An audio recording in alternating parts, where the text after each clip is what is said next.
Welcome back to another episode of The Canon. I'm your host, Terry, and today we're doing our Oscar nomination breakdown in the category of screenplays, both adapted and original. So, jumping into it, for Best Adapted, we have Call Me By Your Name. I would go ahead and say, I understand this getting a nomination, definitely. I couldn't say, well, usually when I go to movies, I'm looking more for performance, and technical things, but I couldn't say I left the movie like, yeah, that's going to get a screenplay nomination, but it definitely makes sense. I talked about why it, was nominated for Best Picture and how you can understand that being an Academy choice. So it getting a screenplay certainly makes sense. For me, the story, the way it flowed kind of was one of the issues, but the dialogue was pretty good. So, you gotta give it that. So anyway, as far as its chances of winning, looking at the rest of the list, I think it has a pretty legit chance of winning, actually. I don't think there's a runaway this year in the screenplay. So I think it has a really legit chance of winning, especially because it's the only one nominated for, Best Picture. All right, so then next we got The Disaster Artist, adapted from the book about the disaster artist.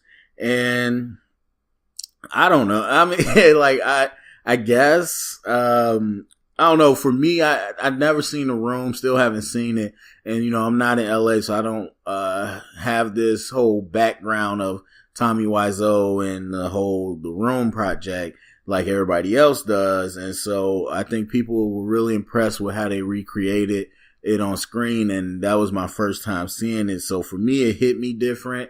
I don't know. I don't know how much praise you get for kind of making a movie about making a movie. And especially one that was so funny. I don't know. I guess. So that's fine. Whatever. It's on here. And as far as the chance of winning, The Disaster Artist didn't get a lot of love. And kind of what I was saying before, comedies usually don't get a lot of love. So I think this has a very slim chance of winning. Then we got the mother daddy of them all, Logan, the first comic book / superhero movie to be nominated for a screenplay, breaking history. Logan should have got a lot more, but whatever. And I think this is a symptom of kind of, consolation prize.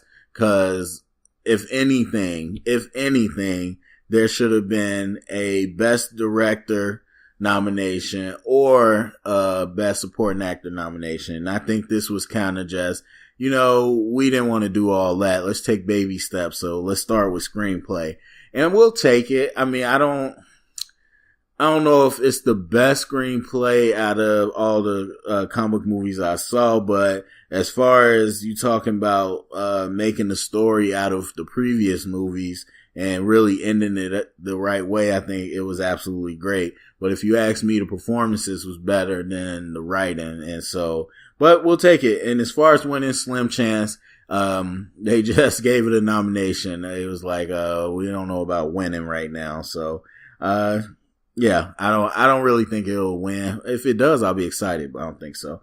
Then we got Molly's Game. One I didn't see, but it was adapted from the book and the true life story, of course.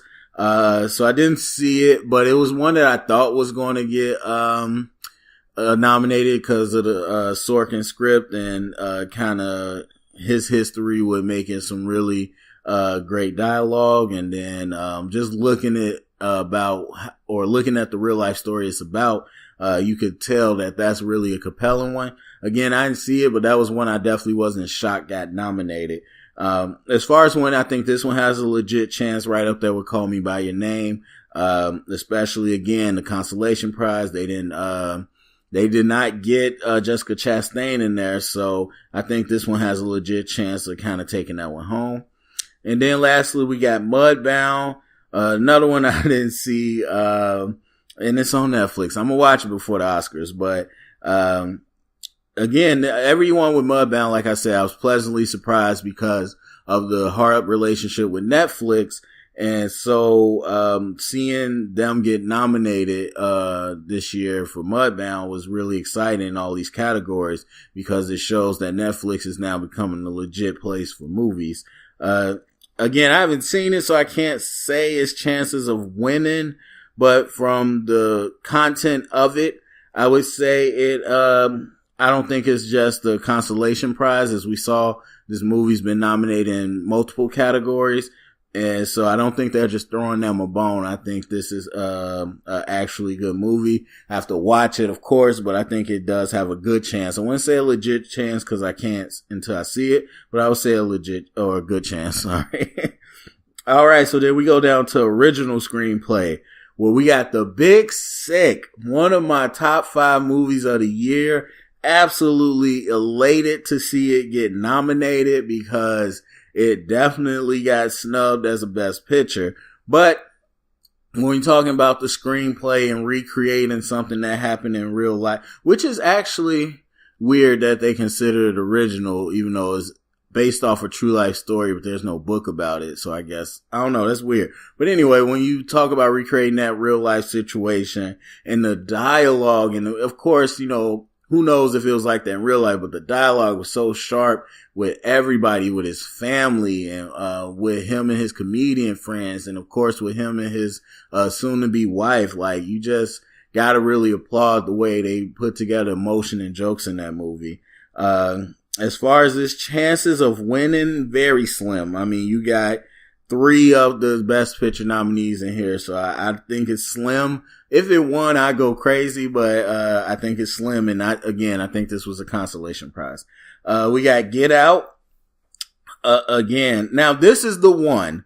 This is the one award where I legit get it, because you're talking about the idea. Now, I heard there's other movies like Get Out and blah, blah, blah. But again, you take the, social commentary mixed with the way they did it. I think this is very creative. The one thing about the movie that keeps it, at a higher level for me is the fact that it's so creative, and I give a lot of points to it. And it's not just the idea of people body switching or whatever, but putting it into a racial, lens is very creative. So people trying to take away from it, saying this is like other movies, I think you still got to give Get Out a lot of credit. And Jordan Peele, who's a first time writer for a movie. So super impressed. As far as his chances of winning, it is nominated for Best Picture. I guess four of these movies are nominated for Best Picture. It is nominated for Best Picture. And I'm going to say it has a legit chance, because again, I think the Oscars is trying to play politics, and I think, I would not be shocked if they came out and gave Get Out a win, because they're going to win something. They're going to win something, and it might just be this one.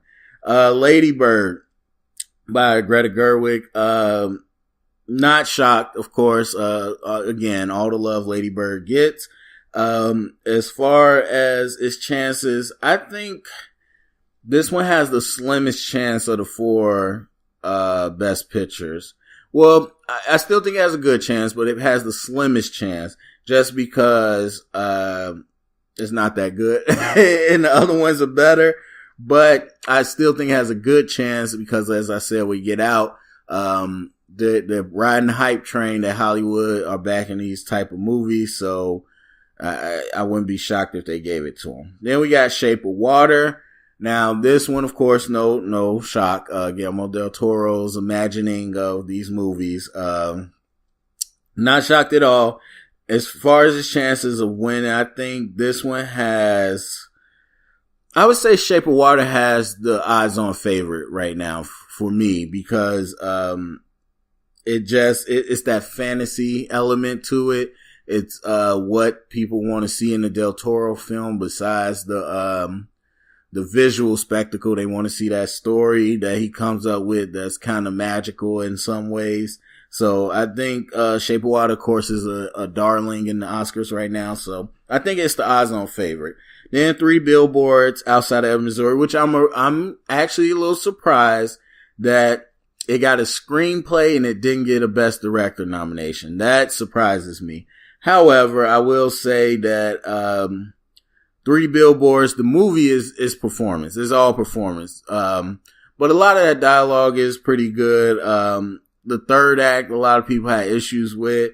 So I wouldn't say it's the front runner, But that's just my personal opinion. But I would say for the Academy, Three Billboards is one of the darlings that's up against Shape of Water. So I think it has a super legit chance. I think it's probably second to Shape of Water right now. Okay, so looking at all these lists, I do have two that I will replace, one in each category. For Best Adapted Screenplay, I would put in Blade Runner 2049. If I had to take one out, I'd take The Disaster Artist out. And I would put in Blade Runner 2049. Since it's based off the original, it would be considered an adapted screenplay. And I just thought the story they did was amazing. I mean, there's so much I love about that movie, but if you want to talk about one thing that was super impressive, talk about how could you come back after 30 years and make a story that was going to be engaging and rival one of the best stories in Hollywood. And so they came in and they took the premise of, you know, what if we had people or we had androids that were kind of like people but weren't close? You know, what type of rights do they have? And then take that and say, well, what if one had a kid? Now, does that make them human? And that, you know, that movie's great. And then for Best Original Screenplay, I would take out Lady Bird and I would put in Baby Driver. And I'm not aware of Baby Driver being based off anything, so I'm assuming it's original. But yes, I would take Lady Bird out if that was the one I had, and then Baby Driver because, man, come on. I mean, Baby Driver does a lot well. I wouldn't even say the screenplay is the best part of it, but it's still a very strong part, and it was very fresh, and it was very different, and that's due to the style that Edgar Wright shot it in, but I also just thought the characters, the way they wrote them, the dialogue with Jamie Foxx and them, come on, man. I thought that was a beautiful screenplay. So that's my picks. Anyway, go to comment section. Let me know what's your picks. Do you have favorites in these categories? Do you have snubs? Who would you replace them with? All those good things. Thumbs up, subscribe, share it around. If you heard it, here's official canon.